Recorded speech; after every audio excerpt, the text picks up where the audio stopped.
So hey hello student, welcome back to your class. और आज हमारी क्लास हो रही है वो है हेल्थ एंड डिजीजेस के ऊपर।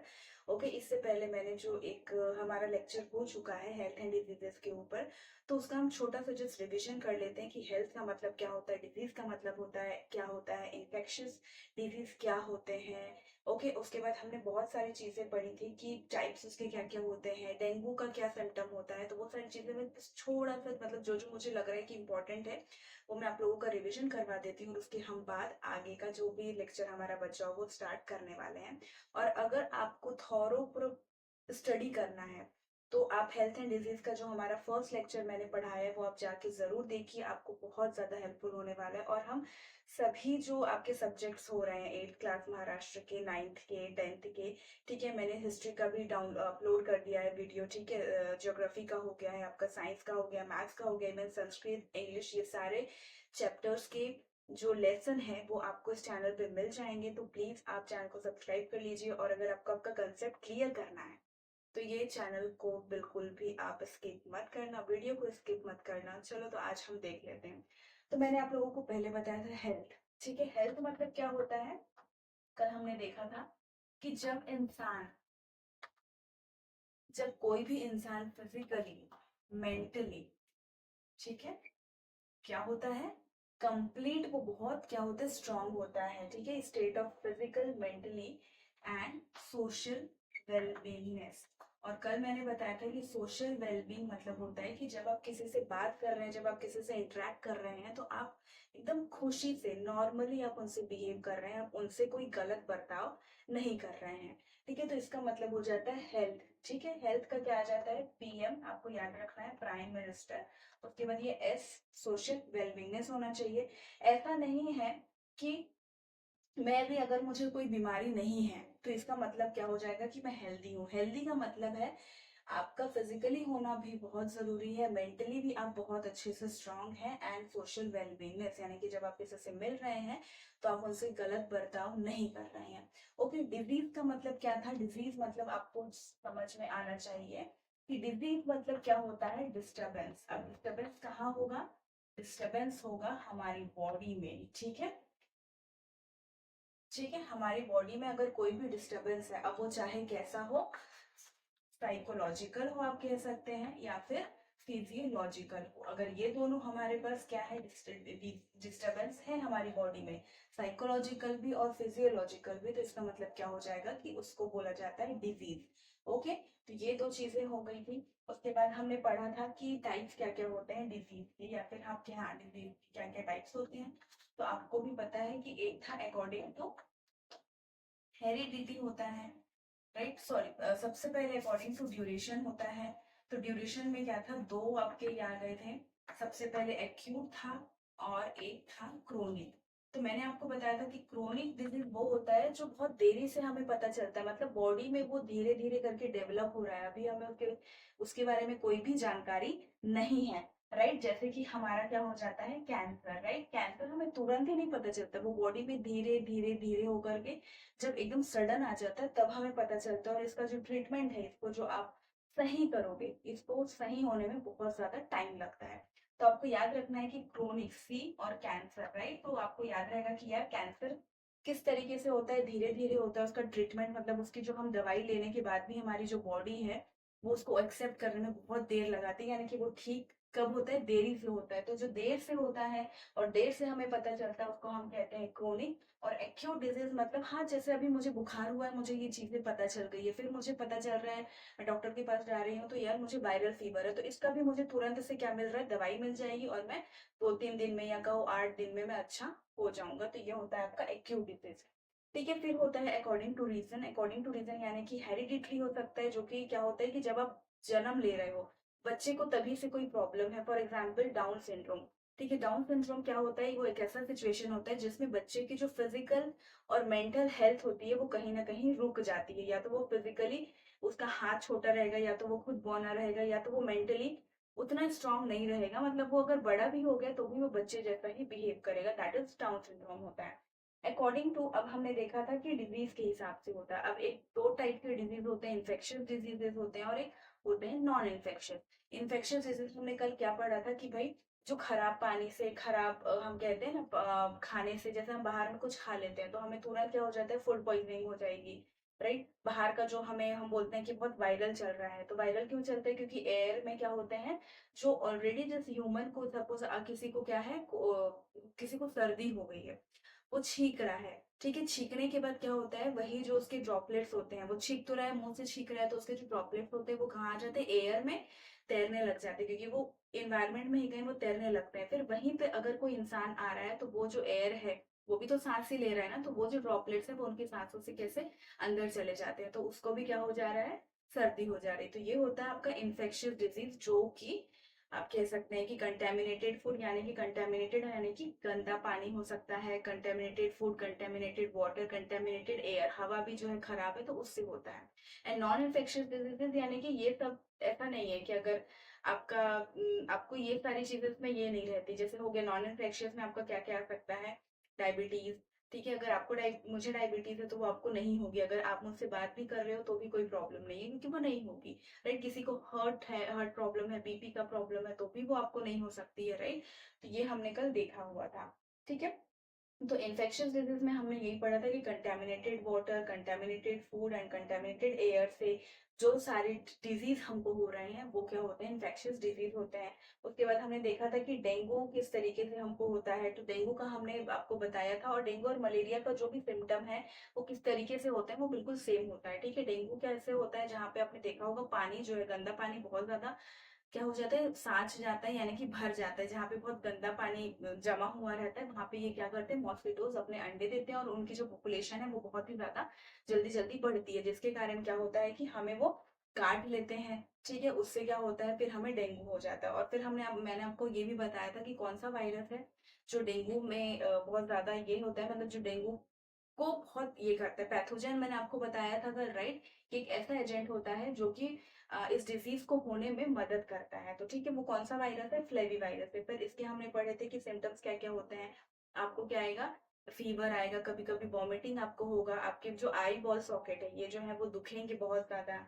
उसके बाद आपके जो प्लेटलेट्स काउंट है वो डिक्रीज होंगे, और अगर प्लेटलेट काउंट जो है वो आपके डिक्रीज होते हैं तो क्या होता है कि हेमरेज होने के चांसेस बहुत ज्यादा होते हैं। इसलिए कभी भी आपने देखा होगा, आपको अगर मलेरिया डेंगू होता है तो आपके जो प्लेटलेट्स के काउंट होते हैं वो बहुत कम हो जाते हैं, तो डॉक्टर आपको तुरंत क्या करते हैं, एडमिट कर देते हैं, क्योंकि अगर वो आपके प्लेटलेट काउंट बहुत ज्यादा कम हो गए या बढ़ गए तो आपका क्या होगा, तुरंत जो ब्रेन की जो नर्व होती है ना वो फट जाती है, ठीक है, तो जिससे क्या होगा, आपको हेमरेज हो सकता है।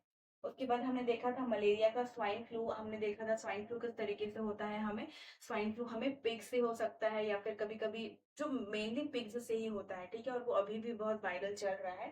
तो इसमें क्या क्या होता है कि ये कैसे हो सकता है, स्वाइन फ्लू जैसे वो सर्दी जैसा ही होता है, क्या होता है, इसका जो वायरस होता है वो हमारे हम कह सकते हैं टंग में रह जाता है, सलाइवा में रह जाता है, ठीक है, जहाँ से हम सांसें ले रहे हैं, नोज, ठीक है, ये जो गले में है वहां पे रह जाता है, और जब हम बातें करते हैं तो हमारे मुंह से जो भी ड्रॉपलेट्स निकलते हैं वो पूरे एनवायरनमेंट में फैल जाते हैं, जिसके कारण क्या होता है, जब वो ह्यूमन भी उसी एनवायरनमेंट में आएगा वो चीज उसको भी हो जाएगी, ठीक है। उसके बाद आज हम पढ़ने वाले हैं सबसे मेन जो पढ़ने वाले हैं, एड्स, ठीक है। सबसे पहले तो मैं आपको ये बता दूं कि एड्स क्या होता है, acquired immuno deficiency syndrome, okay. Acquired immunodeficiency syndrome, AIDS का क्या है, फुल फॉर्म है, बहुत बार ये आपके जो क्वेश्चन पेपर होते हैं, एग्जाम होते हैं, उनमें पूछा जाता है, तो ये आप बिल्कुल ध्यान में रखिए, एक्वायर्ड इम्यूनोडिफिशियंसी सिंड्रोम। और इसका जो हम बोलते हैं कि वायरस का नाम होता है ना, एक वायरस होता है, भाई ये क्यों होता है, तो इस ये किससे कॉज होता है, कॉज बाय HIV। अब HIV का फुल फॉर्म क्या होता है, human immuno deficiency virus, okay. तो एड्स कौन से वायरस से होता है, HIV से होता है, that is human immuno deficiency virus.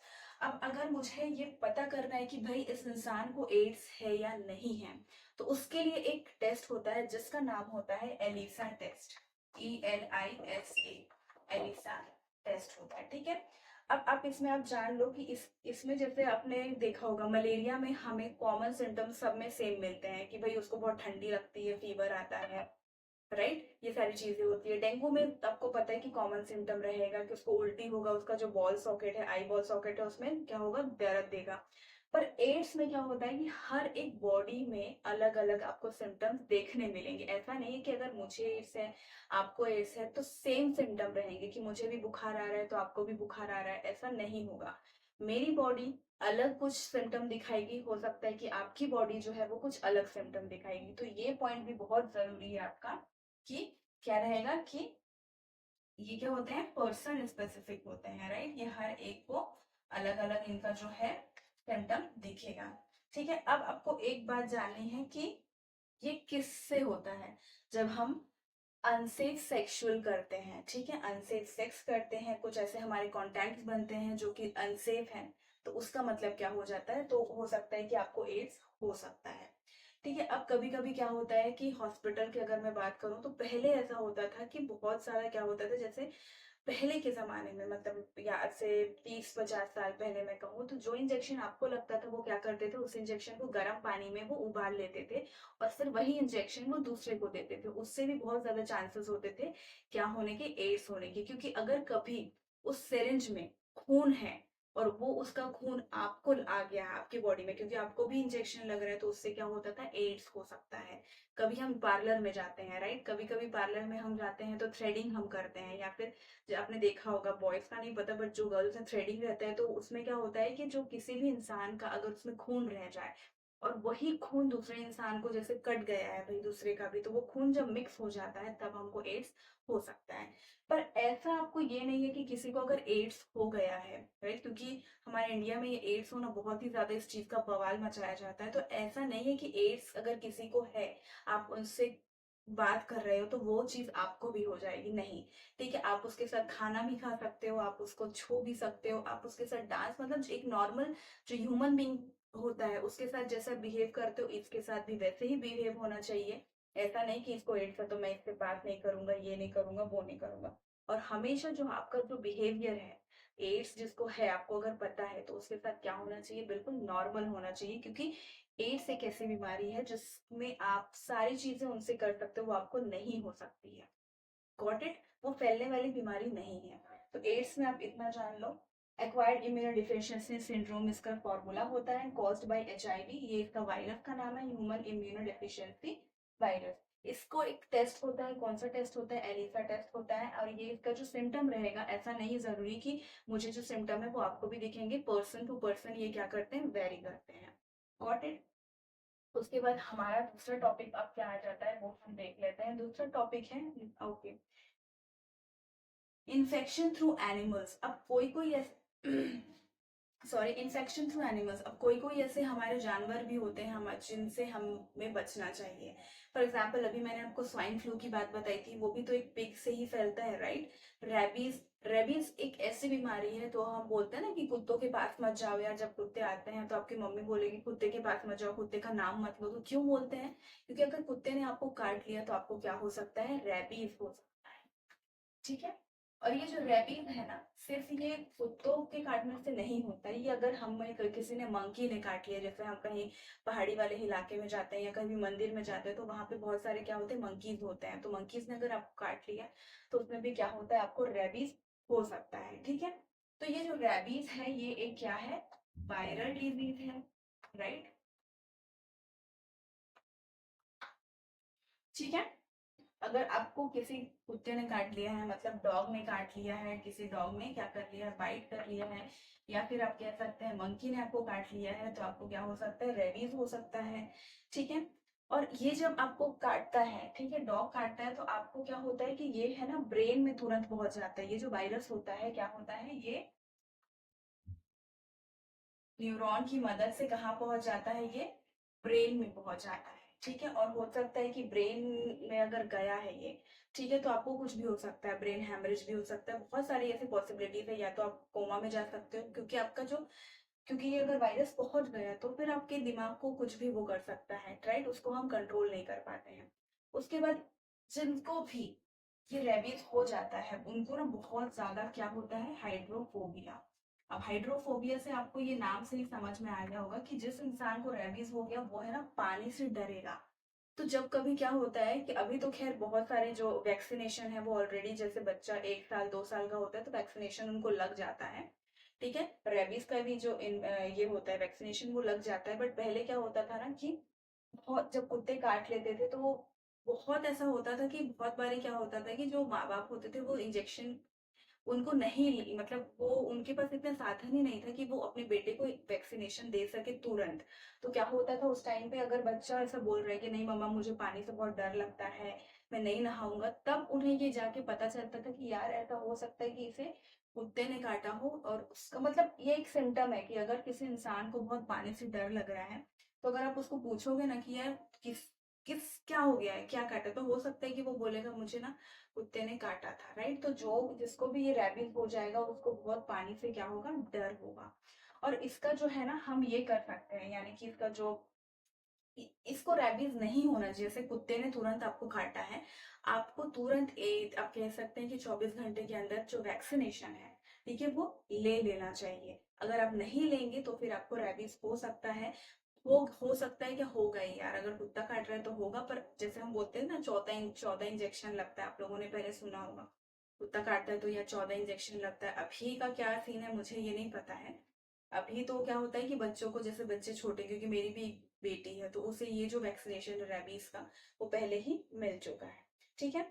अब हम देख लेते हैं नॉन इन्फेक्शियस डिजीजेस। उसके बाद हाँ इसके जो सिम्टम्स हम सॉरी देख लेते हैं कि अगर रेबीज हो गया है तो उस इंसान को बुखार आएगा, वो पानी से बहुत ज्यादा डरेगा और उसको है ना ब्रीदिंग लेने में बहुत जल्दी वो थक जाएगा। ये सारी चीजें प्रॉब्लम उसको होंगी, ठीक है। आई होप आप लोगों को ये बहुत अच्छे से समझ में आ रहा होगा। और मैं आप लोगों के लिए सिर्फ वही पॉइंट बता रही हूँ जो आप लोगों को बहुत ज्यादा इंपॉर्टेंट है, यानी कि मैं इसमें पूरा चैप्टर का जो टॉपिक है वो कवर कर रही हूँ। बट मैं ऐसा चाह रही हूँ कि ये जो इस वीडियो है उसमें आपका सिर्फ कंसेप्ट जो है वो क्लियर होना चाहिए। क्योंकि बुक पे अगर होता है ना बहुत सारी चीजें क्या होती है कि हम पढ़ने पढ़ने में ना हमारा टाइम वेस्ट हो जाता है। एग्जाम के पहले अगर मुझे देखना है कि क्या क्या मतलब मुझे सिंपल सिंपल मुझे पता चल जाए तो मैं उसको इंग्लिश में लिख सकता हूँ। तो ये इसलिए मैं आपको ये जल्दी जल्दी पढ़ा रही हूँ, ठीक है। आज हम फिर देखने वाले हैं नॉन इन्फेक्शियस डिजीजेस, ठीक है। अब मैंने आपको बताया था पहले भी कि नॉन इन्फेक्शियस डिजीजेस कौन कौन से होते हैं। फॉर एग्जांपल जो किसी के ऐसे इंफेक्शन से, मतलब अगर मुझे वो चीज है तो वो चीज आपको नहीं होगी। तो सबसे पहले क्या आ जाता है, डायबिटीज,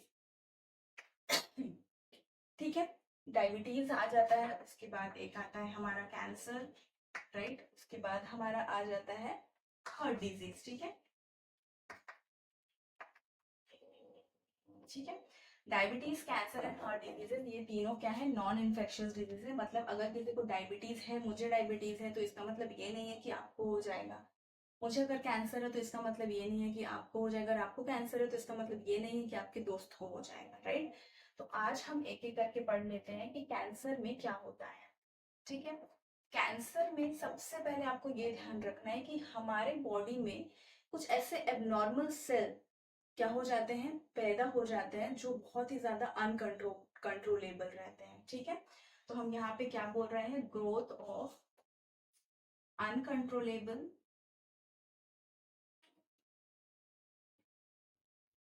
एंड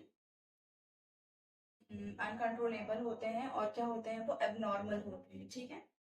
एबनॉर्मल मतलब हमारी बॉडी में एबनॉर्मल सेल जो नॉर्मल नहीं रहते हैं और एक ऐसे मतलब अनकंट्रोलेबल सेल क्या हो जाते हैं, उनकी ग्रोथ हो जाती है हमारी बॉडी में। अब हमारी बॉडी में से कहीं भी हो सकता है। बहुत लोगों को हमने देखा है, कभी गले में हो सकता है, नेक पे हो सकता है, नोज पे हो सकता है, लंग्स पे हो सकता था, ब्रेस्ट पे हो सकता है। ऐसी बहुत सारी जगह है जहाँ पे ये कैंसर, और वो कैंसर कैसे डिटेक्ट होता है आपको बताओ। जब कैंसर होता है ना तो एक वहां पे सेल लंप जैसा हो जाता है, जैसे हम बोलते हैं ना गांठ हो गई एक छोटी सी पत्थर जैसे ना। अगर सपोज यहाँ पे मुझे कैंसर है तो यहाँ पे मुझे थोड़ा सा ना ऐसे कड़ा कड़ा बहुत ऐसा लगेगा, उसको हम लंप बोलते हैं। ऐसा लंप है ना, ग्रोथ हो जाती है तो उसको हम क्या बोलते हैं, मैलिग्नेंट ट्यूमर। इंपॉर्टेंट, उसको हम क्या बोलते हैं, मैलिग्नेंट ट्यूमर। जो एक लंप हो जाता है, लंप जैसा होता है जहां पे आपको कैंसर है, तो उसको हम क्या बोलते हैं, आप सुना होगा यार उसको ब्रेन ट्यूमर हो गया है। तो ट्यूमर यानी कि क्या होते हैं, कड़ा सा जगह हो जाता है, मतलब ऐसे बन जाता है, ठोस हो जाता है, उसको हम बोलते हैं ट्यूमर। ठीक है। अब ये आपको पता चल गया, अब ये किस तरीके से कैसे क्या क्या रीजन है कि आपको कैंसर हो सकता है। सबसे पहले तो आप दारू पीते होंगे, राइट। एक ही ये नहीं है कि दारू ही पीते हैं, ठीक है, एल्कोहलिज्म हो सकता है। उसके बाद आप जो सब क्या होता है, टोबैको, कोई कोई तंबाकू गुटखा खाता है, टीवी में भी बहुत सारी एड्स चल रही है, राइट, कि तंबाकू मत खाइए, गुटखा मत खाइए, और वो वहां पे देखा होगा आप लोगों ने, यहाँ पे बहुत ज्यादा उनका मतलब कुछ रहता ही नहीं है, क्योंकि वो ऑपरेशन वाला ही डायरेक्टली फोटो दिखाते हैं। फिर कोई कोई स्मोकिंग करता है, और आजकल का जो हमारा पिज्जा बर्गर है, राइट, उसको हम क्या बोलते हैं, जंक फूड। कोई कोई बहुत ज्यादा खा रहा है, फाइबर की फूड बहुत कम खा रहा है, क्योंकि फाइबर की फूड तो अब ना के बराबर बच्चे खाते हैं इस एज में, 8th हो गया, 9th हो गया, 10th हो गया। इसलिए ये सारे जो टॉपिक्स है ना आपके चैप्टर में इंक्लूडेड किए गए हैं, ताकि आप ये सारी चीजों को समझो कि आप जंक फूड ना खाओ, घर का जो बना हुआ खाना होता है वही खाओ। ठीक है, टोबैको, एल्कोहलिज्म, ये सारी चीजों में मत पड़ो, क्योंकि ये सारी चीजें आगे जाकर के बहुत गंदा क्या होती है, बीमारी हो सकती है, आपको ये बहुत गंदा रूप ले लेती है, राइट। तो कैंसर में हमको क्या ध्यान रखना है कि growth of uncontrollable and abnormal cells होते हैं। अब उसके बाद यहाँ पे क्या हो जाते हैं, बहुत सारे ग्रोथ ऑफ ट्यूमर आप कह सकते हैं, that is known as malignant tumour. अब उसके क्या क्या रीजंस हैं ये भी मैंने बता दिया आपको, ठीक है। उसके अब हम सिम्टम्स देख लेते हैं कि सिम्टम्स क्या होगा आपका, कि आपको ना बहुत ज्यादा मतलब क्रोनिक कफ होगा, बहुत दिन से। क्रोनिक मैंने आपको क्या बताया कि आपको धीरे पता चलेगा, और वो जो अब कफ हो गया है वो आपका ठीक नहीं हो रहा है तुरंत से। तो उसमें क्या होता है, इसका क्रोनिक कफ हो सकता है आपको, ठीक है। आपकी जो वॉइस है वो बहुत ज्यादा ना मतलब थोड़ी ऐसे हार्श टाइप की हो जाएगी, बहुत ज्यादा, ठीक है। उसमें हो जाता है कि आपको खाने में बहुत दिक्कत होती है, आप जब गले से निवाला निकल रहे होंगे तो आप खाना नहीं खा सकते, स्वॉलिंग में आप कह सकते हो कि आपको प्रॉब्लम होगी, ठीक है। आपका जो वेट है वो लॉस होते जाएगा, मतलब वेट कम होते जाएगा, और इस चीज का कारण आपको पता भी नहीं चलेगा कि क्यों हो रहा है, ठीक है। उसके बाद होता है आपका ओके, ठीक है। तो यही सारी चीजें हैं, और कभी कभी लंप भी होता है ब्रेस्ट में, ठीक है। जब लंप मैंने आपको वैसे ही बताया कि कड़ा सा क्या हो जाएगा, पत्थर जैसा हो जाएगा, तो वो आपको दिख सकता है। उसके बाद हम देख रहे हैं डायबिटीज, ठीक है। डायबिटीज क्या होता है,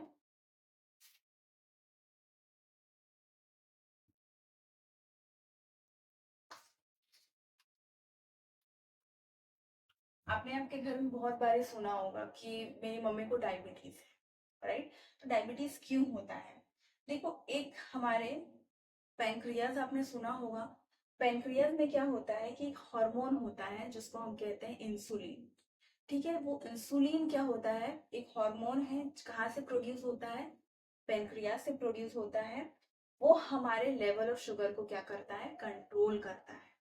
अब वो जो हार्मोन है, अगर कम, हम कह सकते हैं कम उसका सिक्रीशन हो रहा है, तो उस कम सिक्रीशन हो रहा है तो वो हमारे लेवल ऑफ शुगर को कंट्रोल नहीं कर पाता है, राइट। तो इसलिए क्या होता है, हमें डायबिटीज हो जाता है, ठीक है। उसमें क्या होता है, हमारा जो ग्लूकोज लेवल है उसको हम क्या कर नहीं कर सकते, कंट्रोल नहीं कर सकते हैं। तो आज हमने क्या सीखा है, इतना मैं आपको बताया कि पेंक्रियाज में क्या होता है, एक हार्मोन होता है जिसका नाम क्या होता है, इंसुलिन होता है। वो क्या करता है, हमारे लेवल ऑफ शुगर को कंट्रोल करता है। और जब वो हार्मोन इंसुलिन जो है, ठीक है, इंसुलिन हार्मोन हार्मोन जो है, उसका सिक्रेशन अगर लो हो जाता है वो, ठीक है, तो हमारा लेवल ऑफ शुगर, या फिर हम कह सकते हैं ग्लूकोज लेवल जो होता है, वो उसको कंट्रोल नहीं कर पाता है, जिसके कारण हमारी जो डायबिटीज है, बॉडी में जो शुगर है वो क्या होती जाती है, बढ़ते जाती है, ठीक है। अब सेकेंड हम इसका ज्यादा इसमें कुछ नहीं है, सिम्टम्स देख लेते हैं कि आपको ना बार बार है ना रात में क्या होगा, यूरिन लगेगी आपको, फ्रिक्वेंट यूरिनेशन आपको होगा ये, और ये रात में बहुत ज्यादा होता है। उसके बाद आपको क्या होगा, या तो आप बहुत ज्यादा वेट हो जाएगा, आपका बहुत ज्यादा मोटे हो जाओगे, या तो आपका जो वेट है वो बहुत ही ज्यादा कम हो जाएगा, ठीक है। अब इसके रीजन ये हो सकते हैं कि किसी किसी को हेरिडिटरी होता है, हेरिडिटरी मैंने आपको बताया कि जैसे आपके मम्मी पापा को था तो बच्चों को भी हो सकता है। ओबेसिटी, आप अगर बहुत ज्यादा मोटे हो, तो ये आपको चीजें हो सकती हैं, ठीक है। उसके बाद अगर आप फिजिकल एक्सरसाइज नहीं करोगे तो शुगर आपका जो लेवल है वो बढ़ सकता है आपकी बॉडी में। अगर आपको किसी टाइप का मेंटल स्ट्रेस है, तनाव है, तो ये सारी चीजें हो सकती हैं। अब हार्ट डिजीज में क्या होता है कि आपकी जो हार्ट होती है, ठीक है, उसका जो काम करने का, आप कहते कहते हैं ना कि जैसे जैसे आप बूढ़े हो जाते हैं आपसे काम होगा क्या, नहीं होगा ना, वैसे ही किसी किसी केस में क्या होता है कि जो हार्ट की एफिशिएंसी होती है काम करने की जो ताकत होती है वो कम हो जाती है। तो जिससे क्या होता है कि जो ब्लड सप्लाई होता है हार्ट को, वो क्या हो जाता है, कम हो जाता है। तो अब हार्ट को भाई कम सब ब्लड सप्लाई होगा तो वो काम कैसे करेगा, ठीक है, काम नहीं करेगा तो उससे क्या हो जाता है, आपको हार्ट के ऊपर स्ट्रेस आने लगता है, राइट। अब हार्ट पे स्ट्रेस आ गया तो हार्ट की प्रॉब्लम आपको चालू हो जाएगी। अब इसके लिए बहुत ज्यादा क्या होते हैं, कुछ कुछ ऐसे हम आपने देखा होगा, आपने सुना होगा कि भाई उसके हार्ट की बाईपास सर्जरी हुई है, उसने एंजियोप्लास्टी करवाई है, ठीक है, उसके बाद बहुत सारी हार्ट ट्रांसप्लांट करवाया हुआ है। तो ऐसी बहुत सारी चीजें हैं जो हम हार्ट को बचाने के लिए कर सकते हैं। और जब आपको हार्ट अटैक आएगा तब क्या होता है कि कौन कौन से सिम्टम्स आपको है ना, यहाँ आप कह सकते हैं कि हाथों में ना बहुत ज्यादा दर्द रहेगा, शोल्डर पे नेक पे दर्द होता है, ठीक है। तो जब दर्द होता है तो आपको तुरंत ही क्या करना चाहिए, डॉक्टर को कंसल्ट करना चाहिए। क्योंकि कभी कभी क्या होता है कि हम सोचते हैं एसिडिटी का प्रॉब्लम है, बट होता वो एक्चुअली हार्ट का प्रॉब्लम है, ठीक है। अब हमारा सिर्फ दो ही टॉपिक है इस चैप्टर में जो मैं सोच रही हूँ कि बहुत जल्दी मतलब करवा दूं आपका अभी ही। एक था मिस यूज ऑफ मेडिसिन, ठीक है, मेरे पास अभी बुक नहीं है। मिस यूज ऑफ मेडिसिन हम कब करते हैं, जब हमारे पास क्या होता है, एक सॉरी, मिसयूज ऑफ मेडिसिन कौन करता है, जब हमारे पास बहुत ज्यादा कम पैसे होते हैं, राइट। जो पुअर लोग होते हैं वो क्या बोलते हैं, आपने अभी भी देखा होगा गांव में कि यार हॉस्पिटल कौन जाएगा, राइट, हॉस्पिटल कौन जाएगा, कौन डॉक्टर को फीस देगा, क्योंकि डॉक्टर को हम एक तो लाइन में लगेंगे, डॉक्टर हमसे अलग से फीस ले लेगा, और हर किसी के पास इतने पैसे नहीं होते हैं कि वो डॉक्टर की फीस क्या कर सके, अफोर्ड कर सके। तो यहाँ पे क्या हो जाता है, वो क्या करते हैं, डॉक्टर के पास नहीं जाते हैं डायरेक्टली, कहाँ जाते हैं, मेडिकल में जाते हैं। मुझे ऐसा ऐसा प्रॉब्लम हो रहा है, मेडिकल वाला क्या करता है, विदाउट प्रिस्क्रिप्शन उनको क्या दे देता है, दवाई दे देता है। तो ये एक होता है मिसयूज ऑफ, क्या कह सकते हैं, मेडिसिन। तो ये एक पॉइंट है, इसको आप इलेबोरेट करके लिख लीजिए, मैं जस्ट आप लोगों को कंसेप्ट क्लियर कर रही हूँ, ठीक है। तो विदाउट प्रिस्क्रिप्शन अगर आप लोगों को कोई दवाई भी नहीं लेनी चाहिए, क्योंकि वो जो दवाई होती है ना, वो आप लोगों के लिए क्या हो सकती है, घातक हो सकती है, बिल्कुल। मतलब हो सकता है कि आप लोग, क्योंकि आपको भी ये बात पता होगी कि इंडिया में पैरासिटामोल जो है, किसी को बुखार आ रहा है तो वो दे देते हैं तुरंत। पैरासिटामोल इतनी कॉमन दवाई है कि हर मेडिकल में मिल रही है, हर डॉक्टर उसको प्रिस्क्राइब करता है। बट आपको मैं बता दूं, अमेरिका में ये जो पैरासिटामोल है ये बिल्कुल क्या है, बैन है, वहां पे कोई पैरासिटामोल लेता नहीं है, क्योंकि वो एक तरीके से क्या है, जानलेवा है। पर हमारे इंडिया में वो चल रहा है। तो विदाउट प्रिस्क्रिप्शन अगर आप कोई भी दवाई लोगे तो वो आपको ही क्या होगा, आगे हो सकता है कि कुछ और का कुछ हो जाए, राइट। क्योंकि मेडिकल वाले जो होते हैं वो डॉक्टर नहीं होते हैं, उनकी जो पढ़ाई होती है वो इतनी ज्यादा आगे नहीं जाए रहती है कि आप उनसे क्या ले, दवाई लें, ठीक है। तो ये सारी चीजें होती है। फिर एक होती है, आपको एक और टर्म है, जेनेरिक मेडिसिन। जेनेरिक मेडिसिन अभी अभी लॉन्च हुआ है, मतलब आपने ये देखा होगा कि कहीं कहीं किसी किसी मेडिकल में ये लिखा होता है कि जेनेरिक दवाइयाँ उपलब्ध हैं, ठीक है, generic medicine available here eight 50% discount. अब वो एट 50% डिस्काउंट ना वो जानबूझ के लिखते हैं। एक्चुअली जो हमारे प्राइम मिनिस्टर है मोदी जी ने, उन्होंने ये सोचा कि दवाई जो होती है वो बहुत ज्यादा महंगी होती है, ठीक है। जो हमारे मिडिल क्लास लोग होते हैं, पुअर क्लास फैमिली होती है, वो उन बहुत महंगी महंगी दवाइयों को क्या करते हैं, अफोर्ड नहीं कर पाते हैं, राइट। क्योंकि यहाँ पे दो तरीके होते हैं, एक तो दवाई को ये जो भी दवाई बना रहा है वो पेटेंट लेता है, पेटेंट लेने में क्या होता है, उसका खर्चा होता है, सारी चीजें वो क्या करता है, जब वो खर्चे मिलाता है तो वो उस दवाई से उसके पैसे भी निकलवा लेता है, तो दवाई क्या हो गई, महंगी हो गई। अब ये जो जेनरिक मेडिसिन है ना, ये विदाउट पेटेंट होती है, मतलब इसको कोई मैन्युफैक्चर जो है वो गवर्नमेंट को मैन्युफैक्चर करके दे देता है, ये विदाउट पेटेंट होती है, इसमें कोई खर्चा नहीं आता है उनका कि भाई मुझे पेटेंट लेना है, मुझे प्रिंटिंग का प्रॉब्लम है, मुझे उसमें प्रिंट कराना है, वो कितने एमआरपी की है ये प्रिंट कराना है। तो ये सारी कॉस्टिंग उनकी क्या होती है, बचती है, जिससे कि जेनरिक मेडिसिन जो होती है वो आपको कम दाम में, मतलब अगर आप नॉर्मल दवाई लोगे 100 रुपीज की, और अगर जेनरिक मेडिसिन आप लेते हो, जेनरिक दवाई का जो फॉर्मूला है वो सेम ही रहता है दोनों में, गॉट इट। ये भी अगर एल्यूमिनियम सिलिका से बने तो ये भी एल्यूमिनियम सिलिका से बनी है, but the difference is only that कि ये जो है इसको बहुत ज्यादा खर्चा लगा हुआ है, क्योंकि ये इसने अपनी कंपनी खुद की खोली है, राइट, उसने अपना पेटेंट लिया है, उसको मैन्युफैक्चरिंग यूनिट यानी कि उसकी जो जगह है उसका खर्चा है, लाइट बिल का खर्चा है। बट ये जो मैन्युफैक्चरिंग जो दूसरी है जेनरिक वाली, उसमें फॉर्मूला सेम रहता है, बट उनको जो खर्चा है वो बहुत कम लगता है, क्योंकि इसको जो है स्पॉन्सर कौन करती है, गवर्नमेंट करती है। राइट। और फिर ये गवर्नमेंट जो है वो अलग अलग जो डिपार्टमेंट होते हैं उनके पास ये दवाइयाँ भेजती है, फिर वो मेडिकल वाले क्या होते हैं, इनको खोलते हैं, ठीक है, जेनरिक मेडिसिन करके, और ये हमें 50% कम में जो है दवाइयाँ उपलब्ध कराते हैं। तो ये एक जेनरिक मेडिसिन का कंसेप्ट सिर्फ यही है कि आपको ये 50% डिस्काउंट मिलती है, ये आपको पता होना चाहिए, इसलिए ये आपके सिलेबस में इंक्लूड किया गया है। तो आई होप आप लोगों को ये जो वीडियो है वो बहुत अच्छा लगा होगा। कंसेप्ट अगर आप लोगों को समझ आया है तो प्लीज चैनल को लाइक करो, सब्सक्राइब करो। और अगर आपको ऐसा लग रहा है कि हाँ नहीं कुछ तो भी यार गलत हो रहा है मैम का, तो आप कमेंट करिए, मैं उस पर जरूर काम करूंगी। तो आज के लिए इतना ही, और आपका जो साइंस का सेकेंड चैप्टर है वो पूरा हो चुका है।